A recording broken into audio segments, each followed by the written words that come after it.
Hey guys, it's Dave from Golf Ed. In this video, I gave you three ways that I see most when people turn their hips incorrectly. And I gave you one way that is going to improve your game so much. And now you might think it might just be enough to know where to go, but you got to know where you're coming from to get there the quickest. All right, and I'm going to explain that now.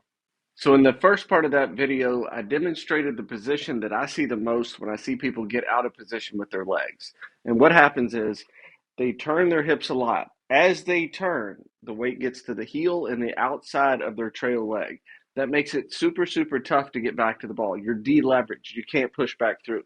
So when you turn back, if your weight stays on the instep, we want to get a big hip turn, but your hips turn in a position to get your shoulders to turn a lot.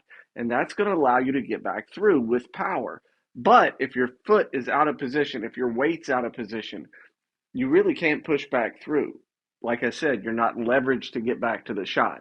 So when you turn back, if you keep the weight on the instep of the foot, keep your right leg bent, if you're a right-handed golfer, it's going to be so much easier to drive back into the ball and get to impact square. Okay, number two, the second wrong position that we see in the backswing with the lower body. When you come back, if you're treating the golf ball as the target, you go up like this. As you go up like this with your chest, your hips come under. Again, this is putting you out of position. You set up and your spine angle is in such a position that we want to turn back and turn back to the ball and rotate around your spine. That's going to make it so much easier to get back to the ball. When you're treating the golf ball as the target, the best way to hit the golf ball is here and then down, but that's not the best way to hit the golf ball to the target. So what we want to do is keep your spine angle the same, rotate back. That's going to keep your hips in a good position. It's going to allow you to turn. When your hips tuck under, now you got to get back to the ball some way, and it's a bunch of compensations. The third example that I showed from that video of doing the backswing incorrectly with the hips, I would say is a misinterpretation of what the person heard or read about the golf swing and how to create power. So when you create power in the backswing, you're turning the upper body against the resistance of the lower body. Again, I don't want your hips to turn by themselves. I want your hips to turn because your shoulders turn them so much. What people hear is, don't turn your hips, just turn your shoulders.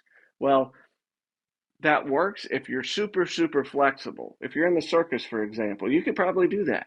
But in order to get a big turn and get your left shoulder, if you're a right-handed golfer behind the ball, your hips have to turn some. But if your hips turn and get out of position, it's really tough to get back to the ball, as we discussed earlier.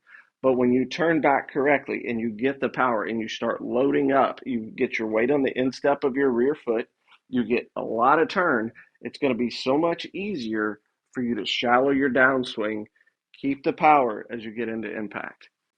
Okay, great, Dave. Now, what do I do? I know what I'm doing wrong. I know which one of those three I am. How do I fix it? All right, here's what you do. What we want to do, here's a good drill to get you in the right position. I want you to get in your good setup position. I want you to get the outside of your trail foot and your heel both off the ground about a quarter of an inch.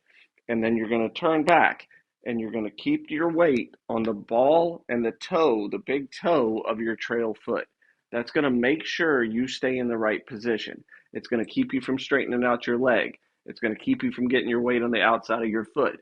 It's going to let you get in a position where you feel everything loading up. You're pulling the power from the ground, and then you can really drive back into it. So again, you're going to set up, pick everything up a quarter of an inch.